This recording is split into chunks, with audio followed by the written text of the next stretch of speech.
The year was 1970, and a brand new band, Glass Harp, recorded their self-titled first album, began to develop a regional following in the Ohio area music scene. After a few more albums and opening for the likes of bands The Kinks and Yes, Glass Harp played their way all the way to Carnegie Hall. But little did today's guest know that was just the beginning of an unprecedented journey spanning over 50 years, 60 solo albums, and countless performances. Arguably one of the most talented guitarists of his generation, he was a pioneer and a pathmaker for contemporary Christian music. As a human, one of the sweetest and most sincere people I've ever met. I am so excited to finally say that today is the Phil Keaggy Interview, and it starts in 5, 4.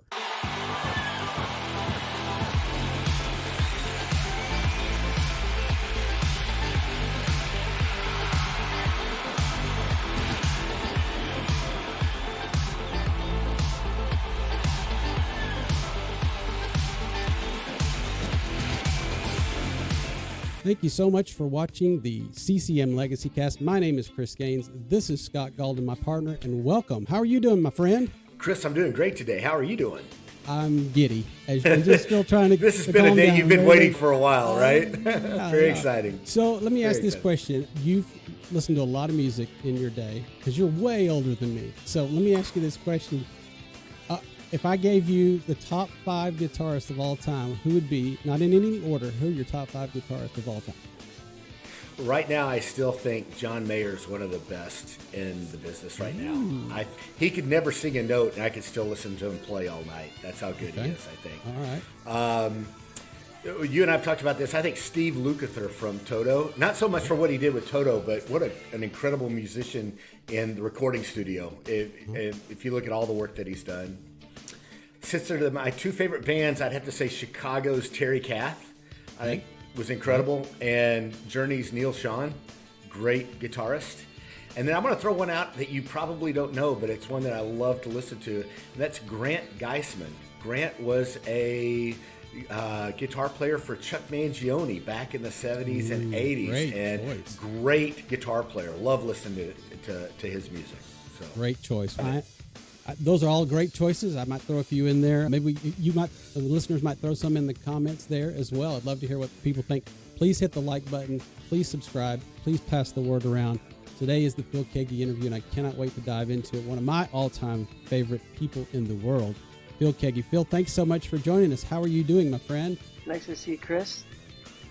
Good to see you, man. It has been a long time. Phil was gracious enough to come to our little place back in the 80s and, of course, sold out every show we ever did with him. And we had some really great times, I think, back. And I think, again, we've talked about this before. One of the things the artists really liked about our place was they'd be there 2 or 3 nights. So they'd string together a couple of performances. And it was a little rare to be able to come in town and actually, stay in the same hotel for a night or two and, get some new strings the next day and sleep in a little bit. And so for some reason, the Saturday show was just so much more pleasant. Everybody just loved being there that next day because they didn't have to fly back out. But we sure enjoyed having some good time, Phil. Man, you have been busy. You are still going 100 miles an hour, are you not? No, maybe 60 miles an hour. I don't know. I'm not going as strong as I used to, but I'm in my studio almost every day doing something, rehearsing something, or playing sessions for other artists, which I love to do, and collaborating with other people. I lately have done a lot of collaborating, and that's been really fulfilling to me. Jeff Johnson, recently we've just finished our 5th album. I've done 4 albums with a homespun group of very talented people called Music Tellers, and all that stuff's on Spotify and Bandcamp. And then I just finished an album last year called Pilgrimage, and it's the poetry of Kevin Belmonte, who's a gifted writer, and I invited many singers to join me. So it's like a Phil Keaggy and Friends album that turned out really nicely, and nice musicians on it. Stuart Duncan, Matt Nelson. Matt's one of the creators of the music for The Chosen, and Steve Brewster on drums, and I did the bass. But I invited friends like Rex Schnelly and Rachel Wilhelm, who sings a beautiful song, Steve Bell from Canada, and Jeremy Casella, who's a dear friend and a fine singer and songwriter. that was a collaboration last year, and and I've been compiling some new music for what we call Backroom Tracks, my 15th volume after all these years. And it's like the music, the rest that we could find, some of it's old music, some of it's brand new music. I don't really do record projects like I used to back in the 60s, 70s, 80s, 90s, 2000s, even earlier in the 2000s. We had like the record company that would distribute and stuff and manufacture. Now it's pretty much just streaming for the most part. I do burn some CDs once in a while.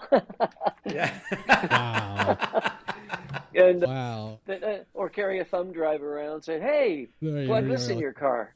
But no, I just love it. I haven't been performing live that much. I only did 3 concerts last year, plus 2 that were 2 Jeff Beck tribute nights that I did with all kinds of great Ooh. guitar players, and Tom Hemby and people like that, and Chris Rodriguez, and the list goes on. Fantastic. Jonathan Crone.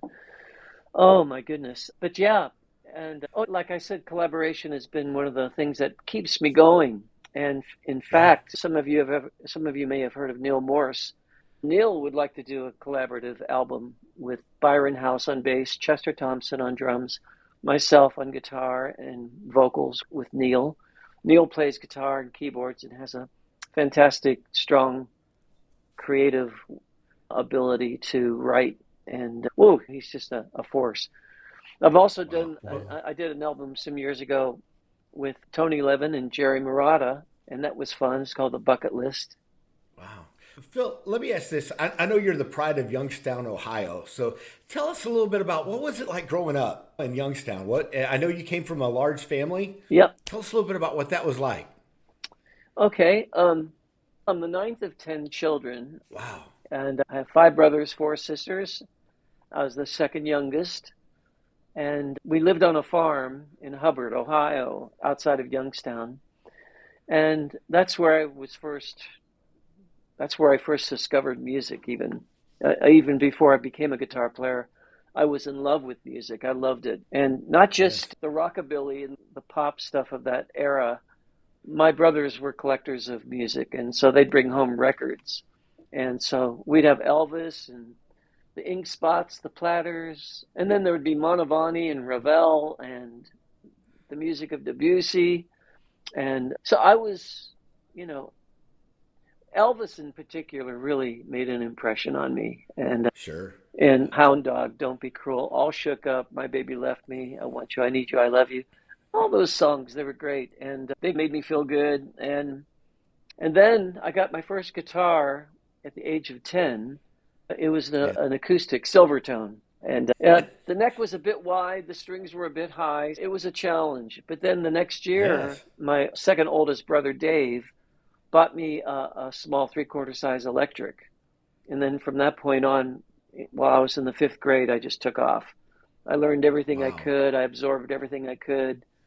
Were you self-taught or did you Yeah. have lessons? Okay. Well, Dave, he gave me my first lessons, taught me chords, taught me how to tune the guitar. Right. And he was just wonderful. He was just an incredible influence and encouragement. He used to take me to guitar stores and let me play the guitars. And they say, hey, this little kid, my brother, he's not bad. So I'd play these Gibsons or these Gretches, these Martins and what have you, the Fenders. And eventually I got a Fender Stratocaster when I was in the 7th grade. And I started getting better and better. And then in the 8th grade, I joined a band called the Squires. And I was the youngest Okay. member in the group, 8th grader. Those guys were juniors, seniors in high school. But they took me under their wing, and we had a lot of fun learning the pop songs of the day. And then we started writing our own songs. And then I was with them for a couple of years. Then I joined another band. And then in the 11th grade, I started a band called the Glass Harp in Youngstown. So, Yes. Yeah. And yeah. that was just some of your friends, right? You guys were all just Uh-huh. close friends? Oh, yeah. Wow. Well, Youngstown was filled with musicians, and the whole Northeast Ohio area was just all about guitar, drums, bass, keyboards, singers, Sure. bands. Okay. Oh, the bands were everywhere, and it was a great environment to grow up in. I loved it, and got so much encouragement from so many people. Del Sinchak, Johnny Kay. Del worked at a music store, also a musician. Johnny Kay was a DJ, and he was so encouraging to me, especially when I became a young Christian at that point, when I was, about 18 years old. And just turning 19 was around the time I became a believer in Jesus. And Nice. so, yeah, but I had a lot of experience. The bands I was in, the Squires, the New Hudson Exit, and the Glass Harp, we all made singles. We had 45 RPMs, and I still have them. I'll show them. Wow. I'll show them to you. You got to see this. Yes. It's beginning to sound like that thing you do. You know what I'm saying? Oh yeah. So this was the first record I ever made. Wow. Batmobile, the Squires, and then the second record I made was it's called "Come With Me" by the New Hudson Exit, and I was the writer of this song. Date Records, Nice. same label that had the Zombies doing time. It's the time in the season, and then Yeah. the Glass Harp's first single was "Where Did My World Come From?" Right there. Nice. So it started off. 45s were so cool, and then the And Glass how old Harp. were you at this time? I was 17, and then by the time I was 19, we did our first record for Decca Records. And that was a major You're label just right out of high school. Oh, You're just okay. Yeah. All right. Yeah, Decca so was a big label. Yeah, and then we entered a battle of the bands in Canton, Ohio, I think it was. And this producer from New York City, Louis Mernstein, he was there. And the winner of the Battle of the Bands got a record deal. And that's how we got our record deal with Decca. And he produced our three albums. He produced actually 3 studio albums and 1 live album. And the live album was our third record that was never released until 25 years later. And it was live at Carnegie Hall, where we opened up for the Kinks in 1971. Yeah. I want to get to that. Okay. But let me ask you this. Okay, Elvis was in the early years, but as you were in your 17, 18, 19, what were the other sounds that were influencing you? What would be the music of the time that was really influencing who you were becoming at the time? I would say the Beatles, and then I would say Cream, Eric Clapton, Jeff Beck. Okay. Jeff Beck was a huge influence, and I like Jimi Hendrix. And then I discovered when I was in the 10th grade, Michael Bloomfield and the Electric Flag. Michael used to play with Bob Dylan when Bob went electric. And then in 1971, Glass Harp even opened up for Michael Bloomfield in San Francisco, because we used to play the Fillmores and Winterland and open up for all these big name groups. And so it was great to meet at least a couple of my guitar heroes. This is where I want to interject this. I want you to help me with an urban legend myth about Jimi Hendrix. Is that a bunch of hooey? Totally. Supposedly Jimi Hendrix was interviewed and said that Phil was the greatest guitar he ever heard. Greatest guitarist. No, it's definitely not true. It's a bunch of hooey with a capital Who, and it was it was some PR guy that said, before Twitter came along, thought, let's just drop some fake news out there, right? It was fake. It was fake news, and I just laugh at it. I couldn't disagree more. But there are thousands and thousands of great guitar players. There are guitar players that people never heard of that are better than I am. But it doesn't matter. Sure. We all have our signature. And what it is what we can present to people musically with our souls and the personality that's in our music. And I know technique is important, and I try to be good technically.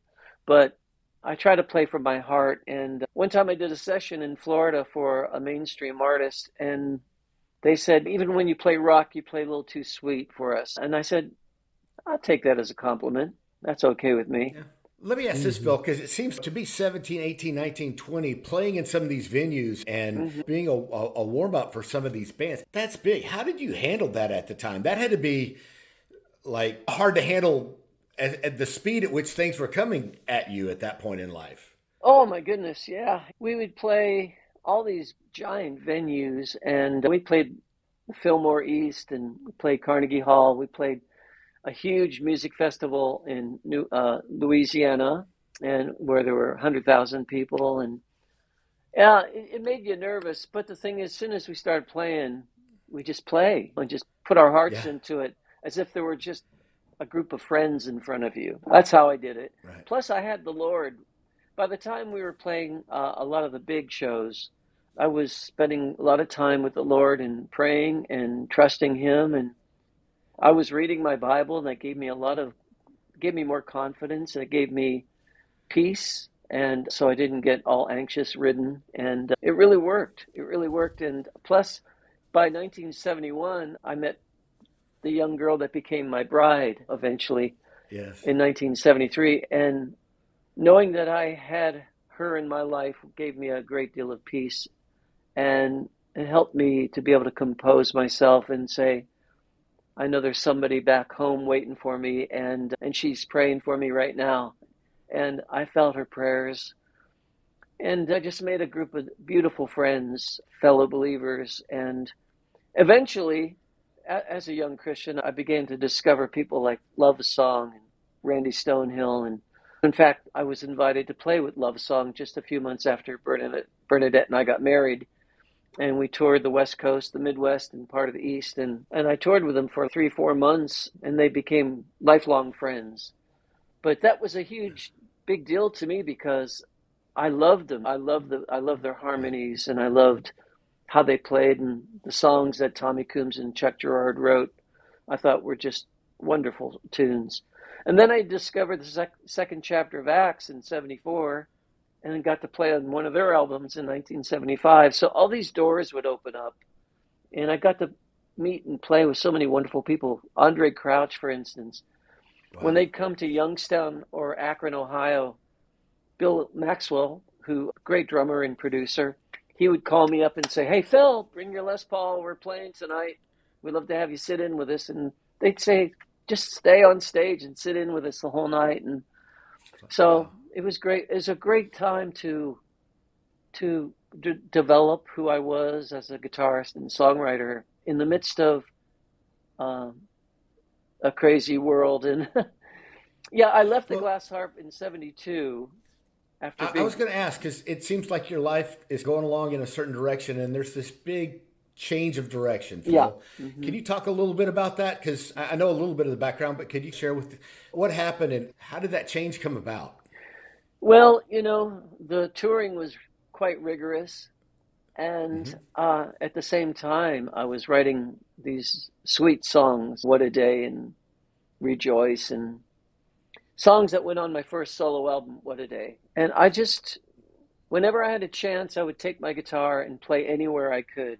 Coffee houses, student unions, churches, out in the field someplace.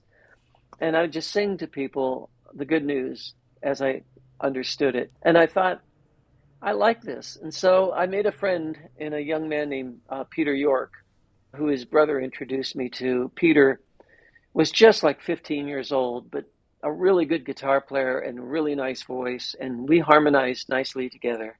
And so after I left Glass Harp in '72, Peter and I toured for 2 years together. And we wrote songs and did concerts. And so I really got into the acoustic thing, even though I took my electric with me, this very guitar right here, this old Les Paul.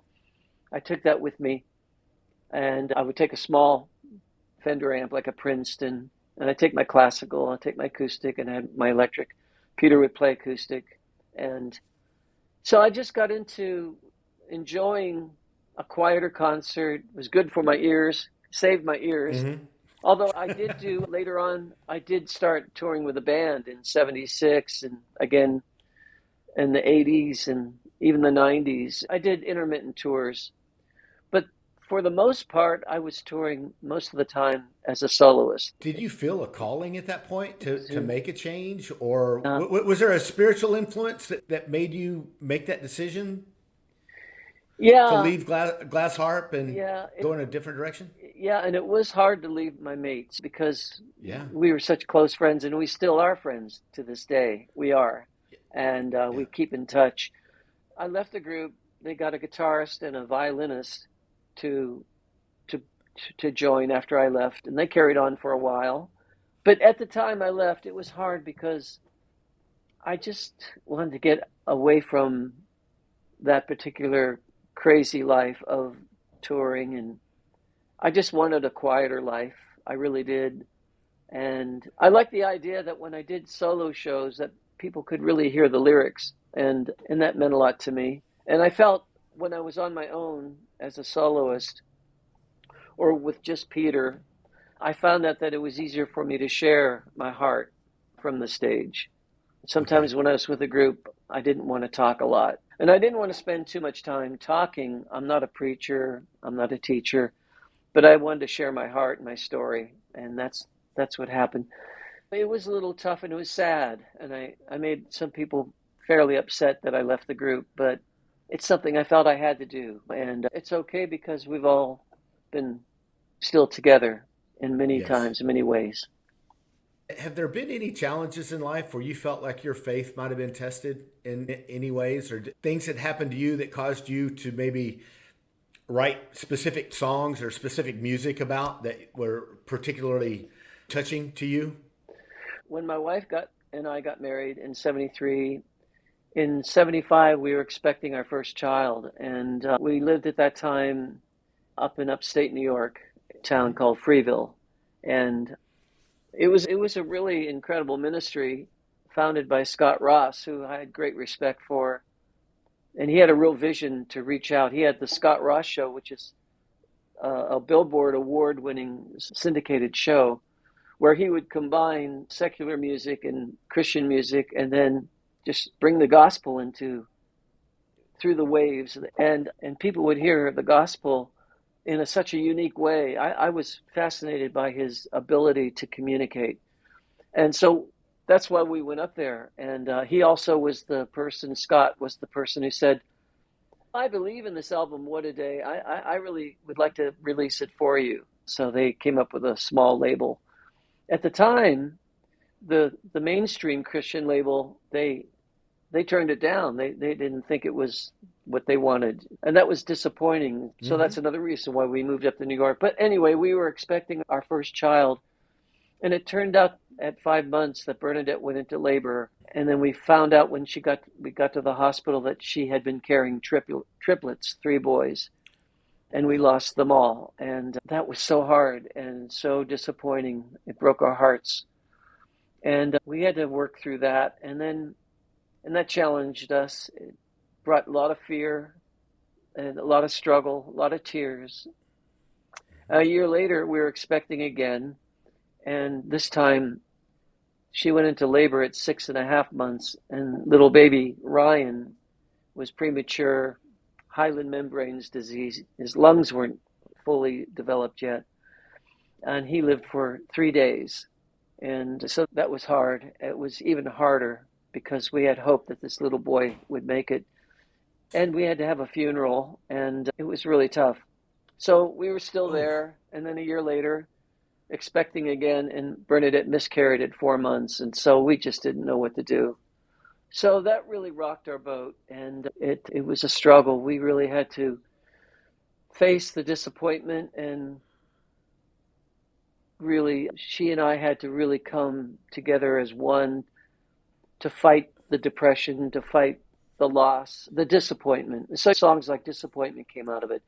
Ryan's song on Emerging came out of that, with other songs. As the Ruin Falls, which is a poem of C.S. Lewis I put to music, reflected that kind of stuff. And I was finding a lot of comfort in putting scripture to music at the time. That helped carry me through. okay. And then eventually, Yeah. after the last time this happened, I just didn't have the words. And so I came up with an album called The Master and the Musician. Actually, there was no title to the album. It was just my music that didn't have titles, but titles were applied to the album. And it was released because at that point, I really didn't have the words. But then in 1979, we discovered we were pregnant again, expecting again. And we had a healthy child thanks to this good doctor in Kansas City. We left New Mm. York and went to Kansas City and found a doctor who knew what to do and to help Bernadette carry full term. And when Alicia was born in March of 1980, I started writing songs for her. And so it was like all of a sudden there's this healing that took place, a new start for us. Yes. The road gave me a lot of challenges because I found myself in the 80s not really liking to travel and not wanting to leave home, especially with a child. And I did have a fear that we were going to lose Alicia because we had lost the unborn babies first. Yes. By the way, I never got to meet the triplet boys, but Bernadette had them laid on her tummy. One was still alive for a short time. The other two had died. But the second time with Ryan, it was me that went to the hospital in Syracuse where Bernadette was still in Ithaca, and she couldn't see him, but I was able to visit him each day until he passed away. But he would hold my little finger, squeeze it, and I would pray for him. And I felt like I made that connection that I needed so much. And that's why I became pro-life. That's why I believe in the sanctity of life. And I believe that we should really care for the unborn. And I know that's a huge controversial thing. And I don't condemn anybody, but I do really hold sacred the gift of life. And because it touched us deeply, I saw the fingernails, the eyelashes, the hair, the tiny hands, little feet, like I sing about in Little Ones. So that was probably the biggest crisis that I think Bernadette and I ever went through, and we went through it together.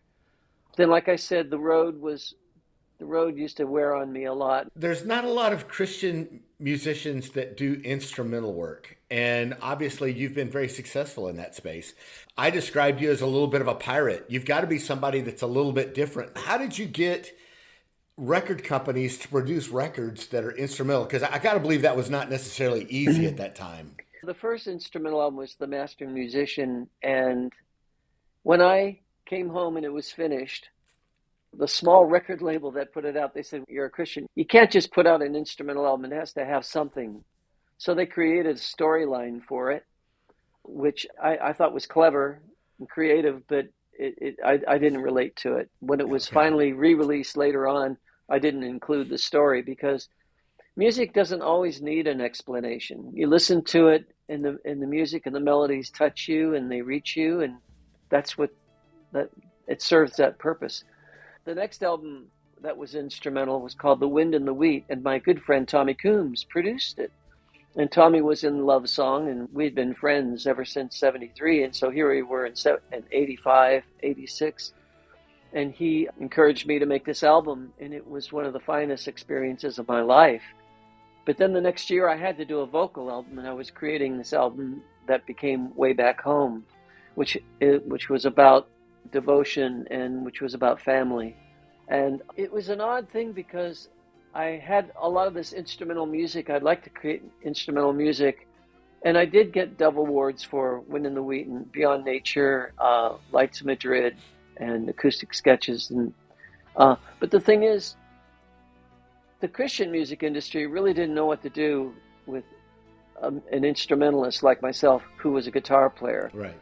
And I was always been pretty much fairly unknown in the mainstream. So I had this small little niche, and I had this fantastic little following, and not a huge following, but very dedicated and encouraging to me. And those are the people that basically help put food on our table and help us pay our bills by supporting the music I created that they liked. So when I was no longer with any association with the Christian record labels from 2002 until today, it's been friends like Tom Galata and Stephen Ashlock, Neil Williams, friends like that, Paul Ruiz Bueno, who helped put my Bandcamp together, and where all this music can be found, hundreds and hundreds of songs and dozens of albums. Half of them are instrumental, and I just love it because there's those two sides of me. There's that instrumental side, not only just acoustic, but there's an electric side. I play a little bit of classical guitar, and I just have a real deep imagination, strong imagination, and love for melody and harmony. And the blending of sounds. And I've been more grateful because no one said, no, you can't do that. And even when I was with the labels, they let me be myself. But they didn't really know how to promote it because the marketplace, it wasn't about that. And Christian radio was never about that. I had a few songs on Christian radio, but not that many. And that's okay because I'm kind of a unique, strange little bird. So I am. I'm what's the word, enigma? But I love doing what I do, and because I love it, it comes through with a lot of joy and I hope some beauty. Absolutely. Yeah. Absolutely. Wow. Scott, those are several of the questions I had, and he answered them so eloquently. As I came through, I was on the side of the promoter, and we were working with the record labels and the radio stations and all that stuff. Phil was such a breath of fresh air, and he had a following that had grown and grown through the years. There was no internet. There was no Spotify. We were dealing with cassettes and CDs and LPs. trying to get the word out. And so when people would come to his shows, they came equipped. It wasn't like Larry Norman, but it was a little similar. So you had Randy and you had Phil and you had this group of guys that started very early and that built the foundation. And on their shoulders, all these other artists came along. I had a great chance to talk to Jeff Moore, and he'd mentioned guys like Phil and Randy and these guys that paved the way. It was just so obvious to everyone in the audience that he was a different kind of performer, and that he mentioned a minute ago, the music didn't necessarily have to have words.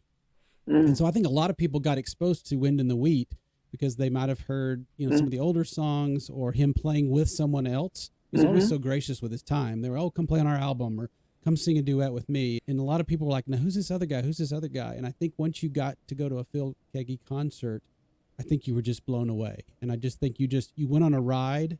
And I don't want to speak out of character, but I think Phil is so humble. I think he dealt with the gifts God had given him, and he would do things on stage and almost surprise himself. I remember nights he would do things and he'd look it up. We'd be up in the sound booth and you could tell it was like, I don't know what I just did. I can't do it again if I wanted to, but praise God. And that was just his attitude. And so I just think he brought so many people along, and I don't mean to just gush, but I've been waiting a long time to tell you how much you meant to me and the people that came to see you and how refreshing you were, especially for a group of kids that was just trying to do something.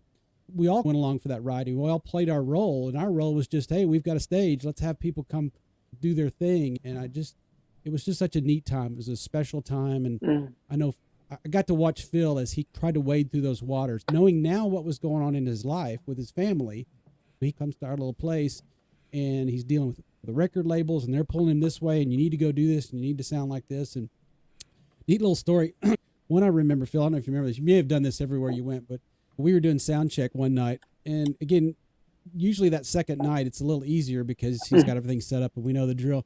Right. So he got a chance to play around. So he's up there doing sound check, and we've got people lined down the street and around the corner to see him. They've been waiting for an hour to get in, and Phil's doing sound check, and staff patched the sound check in through the rest of the building. So they're out there listening to a sound check, and he's just going to town doing something. All of a sudden he starts going into Band on the Run. So we get a little, everyone's freaking out. Like, oh my gosh, Paul McCartney showed up. What is happening? What is happening? But he was so spot on, and it was just natural. He just went into Band on the Run, and we're all just sitting there going, hey, don't stop.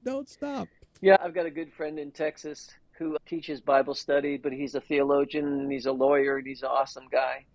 And he would rewrite the lyrics to pop songs and send them to me and said, this is my remake lyrically of Band on the Run, and it's called Germs on the Run. It was during the first year of COVID. And I did a number of those for him. I Just Can't Hold Your Hand and Can't Come Together, and We All Live in a State of Quarantine and instead of a Yellow Submarine. But I did these recordings, multi-track these recordings, and get them as close as I can to the original. And I had so much fun doing that. And yeah, Paul was a big influence, Paul McCartney. And when I was younger, I wanted to try to sing like him. And And I worked at it because he had a nice voice. He could rock, and he could also Sure. sing beautiful melodies and sing beautifully. And I had a chance to meet him one day, so that was cool too. So Linda McCartney's sister, who worked at CBN for a number of years, and just a wonderful lady. And so we got to know each other, and she wanted to do a production that promoted the book. Remember the Bible when it was called The Book? And we weren't able to finish it because of funds, but we all got to know each other. And then when she got engaged, she asked me if I would sing in her wedding, and I said I'd love to. And I was the only music in her wedding in September of 1990. And she said, "Oh, by the way, Paul and his whole family are going to be in the wedding party." And all of a sudden I go, "What? No way! Oh no, man on the run!" And I was getting a little cold feet there for a second. Then I go, "No, I'm going to do this for her." And I sang 3 songs and did an instrumental piece, and got to meet Paul and Linda and the whole family, and at the rehearsal dinner and at the reception afterward, and had meals. And he was really nice, and Linda was really nice. And he said to me after the wedding, he goes, "You did a fine job. You remind me a bit of James Taylor. You have a nice voice." So I go, thanks. But yeah, that was a cool experience. And it's an interesting thing how I've met some great and celebrated celebrities over the years. And I just want to be myself around them and be natural and love them as Jesus would. And just try to let my light shine. That was really an opportunity. So yeah, that was a pretty cool experience, I must say. Talking just a little bit about that whole Beatlesque sound, one of my favorite all-time albums that I think most people missed, and I highly recommend you go back and check out Sunday's Child. It was Absolutely fun. love it. Yeah. Almost every cut, and it comes across how much fun you had. I got to see you guys one time when y'all toured with that, and some great cuts on that. And I felt, I don't know, maybe just from afar, it seemed like you got to let loose on that and just go all in. And it definitely had that Beatles sound to it. And I don't know if you got any great stories about that, but that was just so much different than all your other albums, in my opinion. That was because my friend Lynn Nichols, who was a bandmate in the 70s in the Phil Keaggy band up in upstate New York. Lynn is a talented guy, and he was living out in California, and I was living at the time in Kansas City in 87. We went out to California and to cut the tracks, and he goes, "Hey, we're going to have fun doing this. We're going to get vintage amps, vintage guitars, Voxes. There were Rickenbackers and Fenders and great musicians. We got Rick Kua on bass. We got Russ Taff to sing. We got Alwyn Wall from Malcolm and Alwyn. We got Randy Stonehill. We got Jimmy Lee Sloas. We got James Holohan on guitar. We got Mark Hurd, great songwriter, 2 songs that he wrote for the album. And there were others, and Mike Mead on drums. And wow, what a fun time. And we had a great time tracking and overdubbing, and that was just a fun time. But it didn't, what's funny is it could have come off as a bit self-indulgent, but we were just youngsters still. I was still in my 30s. And to me, it's a youngster since I'm 73 now. Yeah, younger every day. Oh boy. But yeah, the Christian music people, the radio people, they really didn't know what to do with it. But they would probably program their music for their shows, and then maybe go home and after dinner listen to Sunday's Child when they were not working. I kind of figured that might have been going on a little bit. It was almost like Contraband, but it sounds like a good group, Contraband. But there we go. Let's do it. Then we did another album after that called Find Me in These Fields, which was more of the same, which I think is a better album. I prefer the songs more on that album even, except for the Mark Hurd songs. Those songs are classic. I did talk about Suffering too, which is a classic English folk song. But then after Find Me in These Fields, then I do this beautiful soft album called Beyond Nature. And then Lynn says, "Hey, it's time to make another album. Let's make another rock album." So we did Crimson and Blue. And we had fun, had a great band. I think John Safara from Glass Harp was the drummer on that band, on that album. Okay. And then we had Phil Madeira on keys, he's an amazing musician. And Lynn produced it. who else do we get? Wade James on bass, and I did the guitars and vocals. And we brought in guests like Ashley Cleveland and Jimmy Lee Sloas and John Painter. So there was a lot of fun people on that album. But then after Crimson and Blue, I changed labels, went over to Sparrow, and we did this album called True Believer. And that album was a mystery album to me because they just wanted to find radio songs, I think, and they hired a producer, talented guy, Alan Shacklock, who wrote a third of the songs on the album. A third of the songs at least.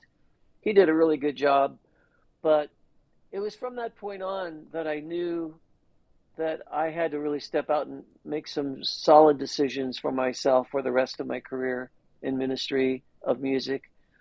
I did an album called 220, which is instrumental, just a fun instrumental electric album.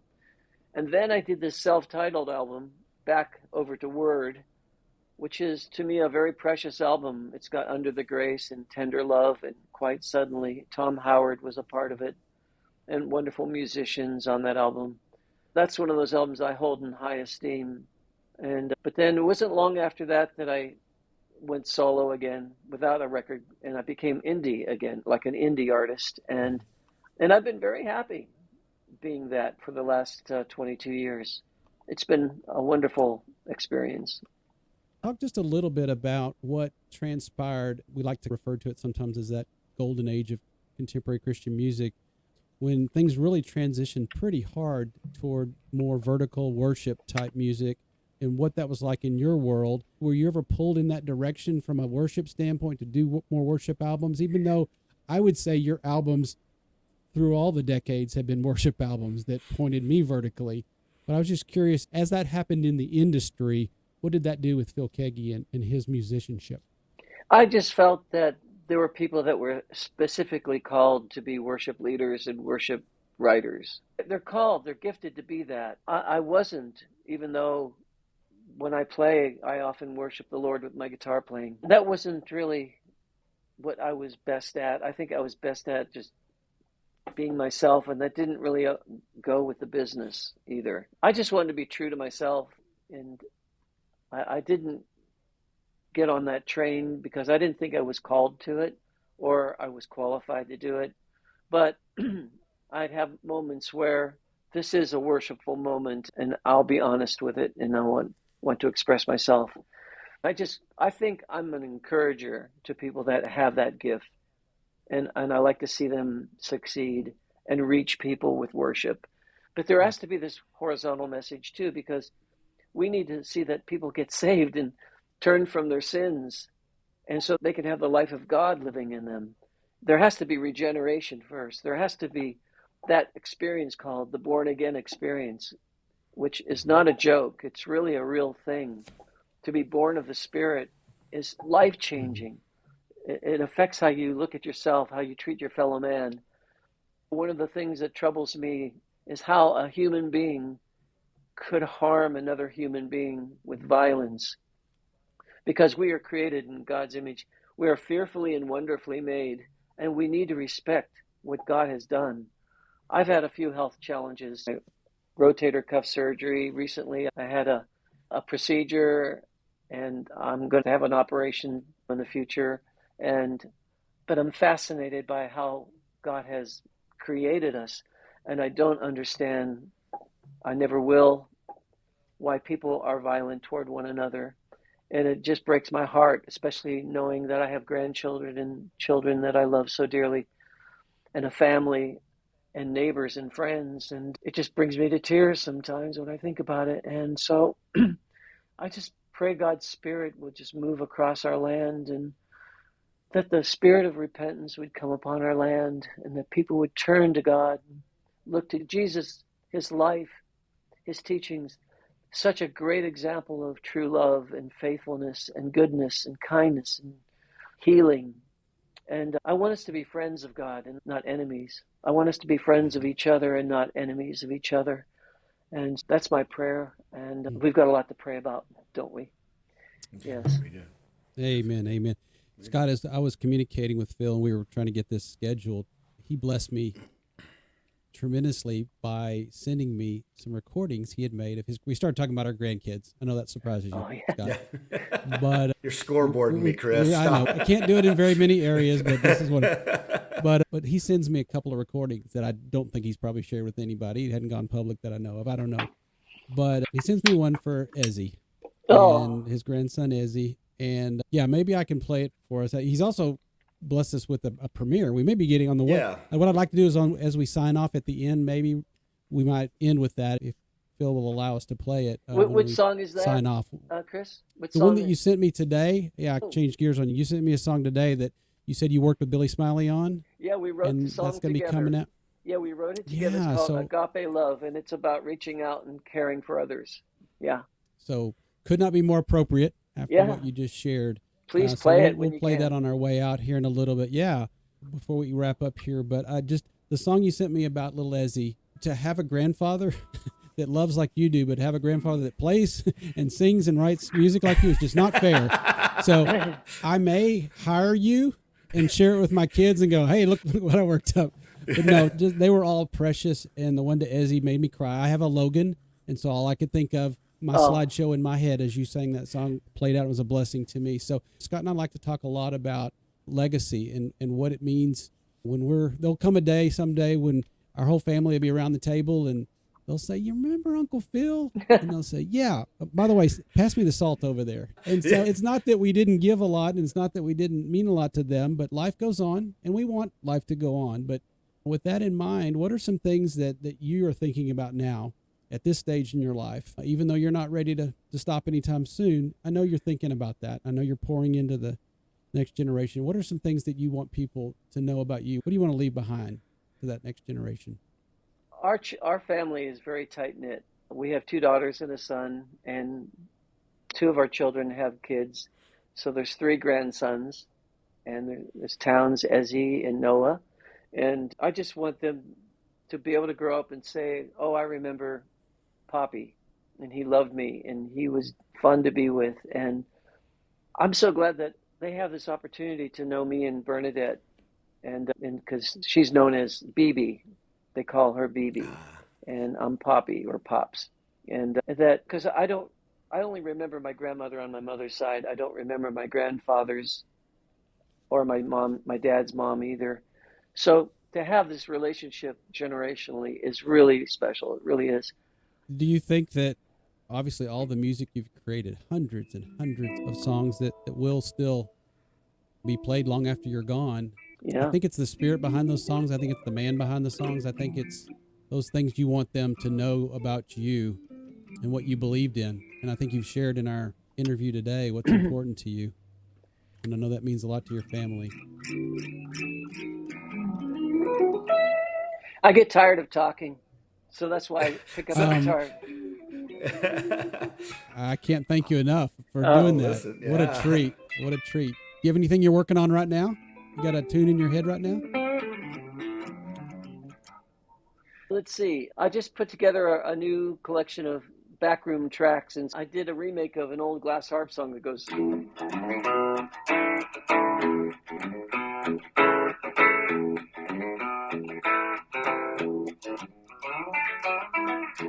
Right? These are my special friends. I need these kind of friends to hold me down.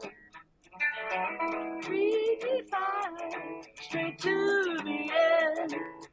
These kind of people are usually found. Anyway, I got to stand up to hit those high notes. Nice lick. Anyway, I was going to say, you can still hit them. That's impressive. Sometimes I can. Like, well, cover me, cover me, woo, cover me, yeah.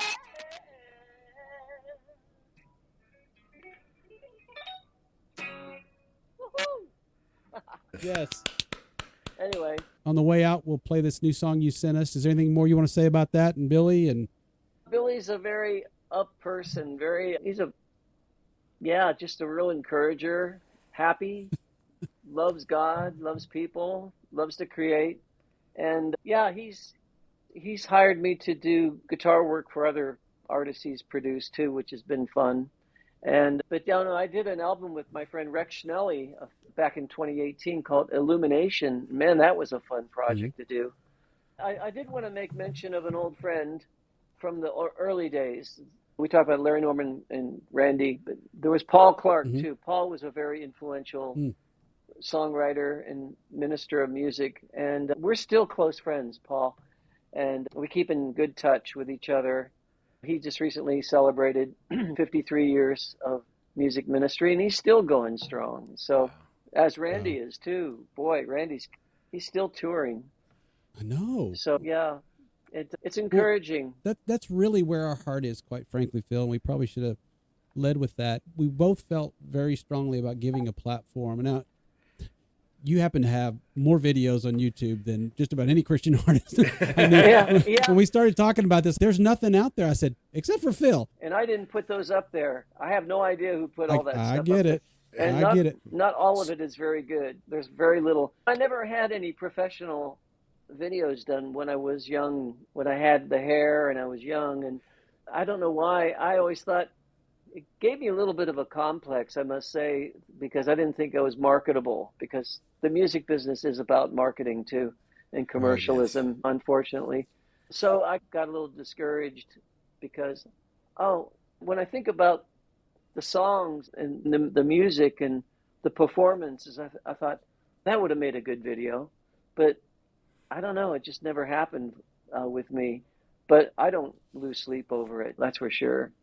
I still got so many memories that I'm so thankful for, a great life. So, speaking of this, who's this guy here? Look at this guy here. That's one of yours. Yeah. 1980, right? Yeah, that was one of the few. I don't know where that was created. It was at CBN, I believe. Really? Woo! Yeah. Still sounds like the same guitar, isn't it? Yeah, same exact guitar. Look at that. Look at that, Scott. Oh my word! Look at that. That's the same one. Let's see, is that this one here? Yeah, same one. That's that one there. That's where I first heard about you, dude. That's when I was like, who is this guy? Who's this cat? That in Town to Town. That's a fun cover. Yeah. And then the back side of the cover is the acoustic side. Oh, yeah? Yeah. Yeah, and the fact the back cover was the acoustic, and that acoustic guitar was given to me by a man I led to the Lord in San Diego in 1971. Just amazing. Wow. Really? Yeah, and he became a minister. Yeah, and a good man. And his name's Don Absher. Don gave me that acoustic guitar, and I used it for 16 years. But now I play Olson guitars pretty much most of the time, and occasionally I play my Lanyon's guitars. Now, you were repping Zion for the longest time, weren't you? Oh, I still play my white Zion. It's lost. In fact, it's my favorite studio guitar. I love that guitar. That's the one you brought to Footloose, man, and you did Wind in the Weed on. Yeah. I still have the same one, and it's a wonderful guitar. Yeah. But the Les Paul is so iconic. It's just right, and it has such a great fat tone, and a lot of memories with that guitar. I'd love to have a second round at this, because I'd like to know about technology and what where your head is as far as what's happening technically in your studio, what you can do now that you couldn't do then, and all that kind of stuff. There's just so much going on that side of things as well. Sure, we could talk again in the future if you want to. I was one of the early guys that got into looping, creating parts on stage. He was the original. When it came back around, I was like, Phil's been doing that for years. I started looping in the late, like 79, before there was loopers out. I was using delays that would, I could do a thing for 2 seconds. You like that beginning of Follow Me Up off Master Musician, which goes, that one that goes.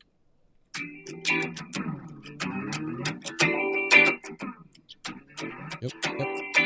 So Scott, he'd lay down tracks. He was one of the very first person I ever saw live or anywhere, and he'd lay down a whole song, and so that's how he'd bring the audience in. And and I did it, and I got really good. I think I got really good at it. But then I got tired of doing it too. I still will do it, but a lot of people do it nowadays, and when I think about the best guitar players I know, they're guitar players that don't use any looping. They don't do any of that. They're just great with just their guitar. And I really admire that a lot. So anyway, I hope you guys have a great evening. I'm going to let you go. I know I've taken enough of your time. Oh, please. We'd go all night if you didn't.